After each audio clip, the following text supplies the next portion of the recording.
Bonjour. Mathieu Klein, on est ravis d'être dans cette ville. Quelle belle ville. Merci de nous accueillir. Mais avec grand plaisir, et je le dis d'autant plus qu'il faut avoir de la motivation pour organiser un congrès à Nancy en ce moment, compte tenu du chantier qu'est le centre-ville. C'est un chantier pour la bonne cause, donc ça vous invite d'ores et déjà à vous projeter et à revenir dans quelques mois quand le chantier sera terminé. Nancy a quelques particularités en matière de santé. Nancy est une grande ville de santé. Alors c'est l'histoire, je ne vais pas évidemment la raconter en entier, ce serait trop long, mais à la faveur des grandes guerres qui ont émaillé l'Europe, le traité de Francfort en 1871, et donc le rattachement à la Prusse de l'Alsace, donc Bas-Rhin, Haut-Rhin et Moselle, Nancy est devenue la capitale aux marches de l'Est, a donc accueilli les hôpitaux de Strasbourg, par exemple, l'université, qui sont venus s'y réfugier. Cette histoire s'est prolongée, par exemple, le doyen Parisot, qui a été un des fondateurs de l'Organisation mondiale de la santé, un des inventeurs de la médecine de prévention, était un Nancéen. Il a fondé ici l'Office d'hygiène sociale. Et puis, nous arrivons aujourd'hui à la fois à être la ville du doyen Parisot et la ville qui accueille aujourd'hui un nouvel IHP sur les Mickey, cet institut hospitalo-universitaire, l'IHU, pour lequel Nancy a été labellisée il y a quelques mois. Et puis c'est une ville qui accueille beaucoup d'étudiants. Nancy est une grande ville universitaire, hein, la plus dense en France, 200 étudiants pour 1000 habitants, 50 000 étudiants, dont 10 000 étudiants étrangers, beaucoup d'étudiants en profession de santé. Mais comme toutes les grandes villes françaises, et comme les moins grandes d'ailleurs aussi, c'est le paradoxe de la situation que nous traversons. Il y a une offre de soins très dense, publique, privée, mais des difficultés aujourd'hui à accéder aux soins pour un grand nombre d'habitants, aux soins de premier recours. Donc c'est bien justement ce paradoxe que nous devons résoudre. Vous êtes aussi président de la métropole. Est-ce que vous pourriez nous dire un mot sur ce contrat local de santé signé récemment ? Alors, il s'inscrit justement dans cette volonté de faire de la santé, de l'accès aux soins et de l'excellence un peu les clés du développement de Nancy, en lien d'ailleurs avec l'Agence régionale de santé. Je vous donne un seul exemple, le soutien aux maisons pluriprofessionnelles et à l'installation de médecins. C'est pour résoudre ce paradoxe que j'évoquais à l'instant. Faire en sorte que, même s'il y a beaucoup de spécialistes qui travaillent à Nancy, on peut encore aujourd'hui, lorsqu'on s'installe dans notre ville, mettre plusieurs mois, pour ne pas dire plus, à trouver un médecin traitant.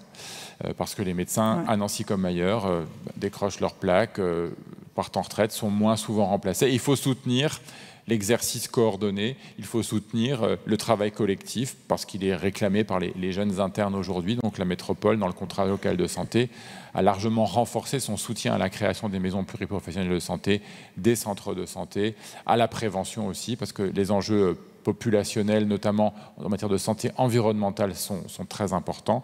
Et puis renforcer aussi le soutien à tous les acteurs. On l'a vu pendant la crise Covid, sans les territoires, sans les collectivités locales, sans l'engagement des collectivités, les réponses à la crise n'auraient pas été au niveau auquel elles ont été portées.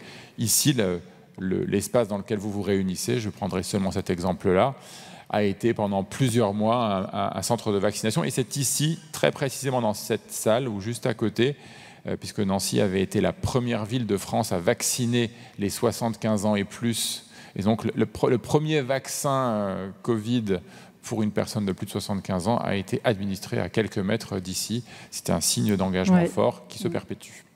Merci beaucoup. Patrick, tu veux dire quelque chose peut-être ? Oui, un petit mot peut-être. Monsieur le maire, vous remercier pour votre accueil. Hier soir, votre adjoint délégué à la santé était également présent et je le remercie. Il est là également, le Dr Tenenbaum. Merci pour votre présence, votre accueil.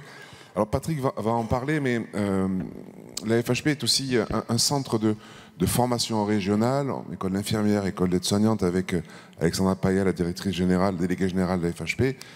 Et on a une demande, monsieur le maire. On a une demande, vous êtes au courant. Voilà, on n'a pas de ministre, mais vous êtes là, donc c'est parfait pour notre demande. Il cherche un terrain pour construire une belle maison de l'hospitalisation privée, centre de formation et de délégation. Donc voilà, vous êtes en plein travaux, donc je pense que c'est le moment aussi de continuer à réfléchir. Et puis peut-être, voilà, si vous avez une solution, je pense que ce sera un grand plaisir de pouvoir, comme en Occitanie, région dont je suis originaire, créer ce beau centre de l'hospitalisation privée et de formation? Eh bien écoutez, toutes les propositions sont les bienvenues. Nous travaillons de très bonne manière tant avec le groupe Pasteur qu'avec Elsan, qui sont les deux principaux pôles de l'hospitalisation privée ici sur le territoire. Et les collaborations, je tiens à le souligner parce que ce n'est pas forcément l'évidence, les collaborations publiques-privées sont de très bonne qualité pendant les crises et en dehors des crises. Donc accueillir un pôle de formation ne devrait pas être un obstacle. Si la coopération se passe bien, notre DG d'ARS est heureuse. Elle est heureuse, regardez. Patrick Sveniewski, on est aussi un petit peu chez vous ici.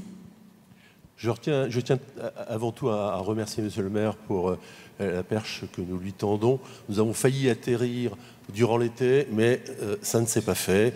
Ce n'est que partie remise et nous comptons sur Monsieur Mathieu Klein pour nous trouver l'endroit idoine. Alors effectivement, je suis ce qu'on peut appeler le régional de l'étape. Et c'est un grand honneur pour la Fédération de l'hospitalisation privée du Grand Est d'accueillir ces rencontres 2024 et dans cette magnifique ville qu'est Nancy, au passé chargé d'histoire et en étroite relation avec l'évolution de notre beau pays qu'est la France. Vous êtes le président de la FHP Grand Est, donc est-ce que vous pouvez nous décrire cette grand ensemble que vous représentez? Alors la Fédération de l'hospitalisation privée Grand Est, c'est un ensemble d'à peu près 52 établissements, établissements qui se séparent en une trentaine d'établissements médecine, chirurgie, obstétrique, 13 établissements de ce qu'on appelle maintenant le SMR, mais qui est la réhabilitation, réadaptation, et 9 établissements psy. Nous réalisons sur la région Grand Est plus de 50% de l'activité chirurgicale, 18% de l'activité médecine, 13% des accouchements sont réalisés dans des établissements adhérents de l'hospitalisation privée. Et nous avons, au travers nos services d'urgence, à peu près 53 000 à 55 000 passages annuels.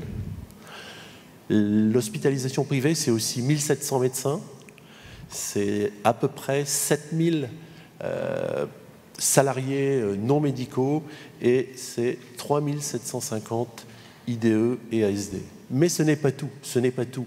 Comme l'admin vient de le souligner, la Fédération de l'hospitalisation privée, c'est aussi, depuis 1975, le premier centre de formation d'aide-soignante. C'est depuis 2011 la création d'un centre de formation continue. Et en 2023, nous avons ouvert une IFSI et la deuxième promotion de cette IFSI est arrivée cette année. Je sais qu'il y a des représentants. Je sais qu'il y a des représentants et des étudiantes de l'IFSI et c'était quelque chose pour nous de très important parce qu'il fallait allier à, je vais dire, l'existence que nous avons d'acteurs de santé, je vais dire le pôle amont qui est la formation des étudiants en santé. Quand on parle de ce thème, tisser des liens, qu'est-ce que ça vous évoque ? Mais tout d'abord, je dirais que tisser des liens, ça aurait pu être un sujet de concours, quel que soit le concours. Et c'est quelque chose qui, pour moi, me fait dire, mais c'est quoi tisser des liens ? Si on s'en réfère à la définition, tisser des liens s'utilise à l'égard de personnes et signifie se lier peu à peu dans le temps avec certaines personnes de façon amicale ou professionnelle. On est dans ce cadre-là. Notre capacité à tisser des liens est une compétence primordiale pour instaurer un climat de confiance, établir une communication efficace et forger d'excellentes relations avec les membres d'un groupe ou d'une équipe. Mais pour tisser des liens, il faut être à l'écoute, faire preuve de sincérité, accepter parfois de parler de ses faiblesses avant de parler de soi-même et de ses projets. Notre société aujourd'hui est confrontée à de nombreux défis économiques, environnementaux, démographiques et sanitaires. Dans ce cadre, repenser le vivre ensemble est plus que jamais primordial et une solution à ces défis réside peut-être dans la méthode et l'attention portée à ce sujet. J'ai pris comme exemple pour tisser l'araignée. L'araignée prend du temps pour tisser sa toile, mais elle la recommence chaque jour. Ça veut dire que tisser des liens ne se décrète pas, cela se crée avec le temps, la qualité d'écoute et la volonté des interlocuteurs. Nous avons une obligation de travailler ensemble pour une bonne prise en soin de nos concitoyens au sein de nos territoires. Notre qualité d'acteur de la démocratie sanitaire, il est de notre responsabilité de tisser ces liens. Les liens, c'est ce qui nous unit, nous, la famille de l'hospitalisation privée, et votre présence ici, aussi nombreux, en est un témoignage. En région Grand Est, la FHP Grand Est est initiatrice de liens au travers les relations et ses activités, avec l'ARS Grand Est et ses directions territoriales, avec l'ensemble des élus du territoire, les instances de démocratie sanitaire, les fédérations hospitalières, les instituts organismes de formation et l'ensemble des établissements de santé publics et privés, dont vous avez dans la salle des représentants, pas uniquement du privé. J'en voudrais à titre d'exemple la crise Covid. Chacun s'en souvient. La région Grand Est a été la première à être confrontée à cet épisode et cela a nécessité de chacun une attitude, une volonté qui ont dépassé largement les dualités historiques pour la mise en place d'une coopération exemplaire au sein des territoires. Il ne s'agissait plus de savoir qui savait faire quoi ou pouvait faire, mais comment ensemble nous allions faire face à cette crise Covid d'une ampleur inédite. Au gré des réunions hebdomadaires, parfois quotidiennes, les hommes et les femmes autour des tables virtuelles se sont découverts, ont appris à se connaître, à travailler ensemble au nom d'un même intérêt, d'une même cause. Peu à peu, les invectives ont laissé la place au respect mutuel et à l'entraide et à la collaboration. Cet épisode Covid a profondément marqué les relations des acteurs de santé au sein des instances de démocratie sanitaire et a placé l'intérêt de nos concitoyens au sein des débats. Mais tout cela n'est possible qu'avec la volonté des uns et des autres. Et je dirais en conclusion, continuons à faire fonctionner ce qui a marché et créons ces liens qui n'existaient pas, mais ravivons ceux qui se sont distendus. Merci beaucoup, Patrick Wieniawski. Puisqu'on parle de ces liens, je vais donner la parole à la toute nouvelle directrice de l'ARS Grand Est, Christelle Ratignier-Carboneil. Pour vous, ces liens, c'est avant tout un gage de qualité, non ? C'est un gage de qualité, c'est un gage de sécurité, et de sécurité tout simplement pour nos patients, pour tous nos patients, pour tous nos concitoyens, et c'est évidemment indispensable.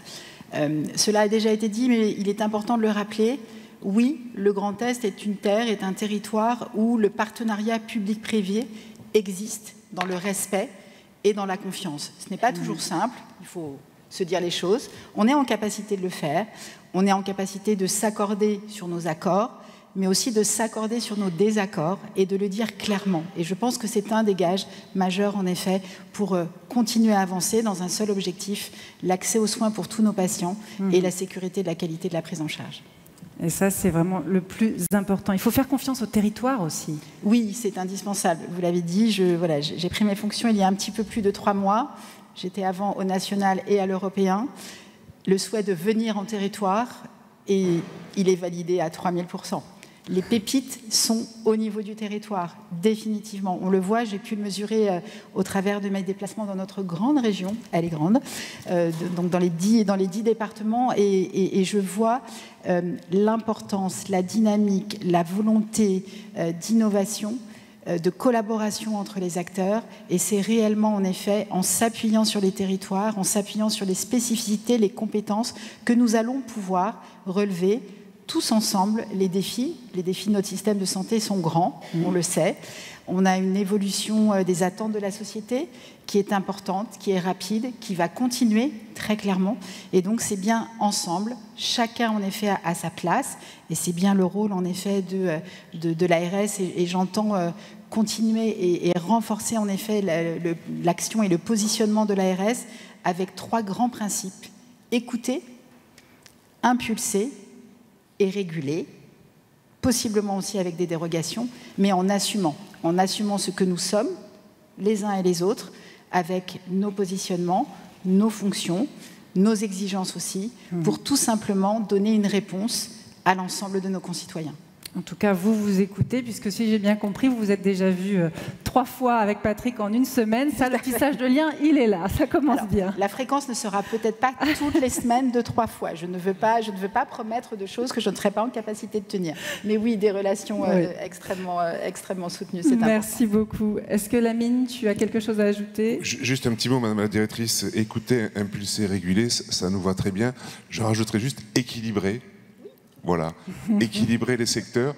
Vous savez que c'est une des missions de la Fédération de rappeler sans cesse, et tout à l'heure j'aurai le président Robinet qui sera en visio et on pourrait échanger, que les 2 secteurs soient traités équitablement. Et je vois à votre sourire que vous partagez nos souhaits.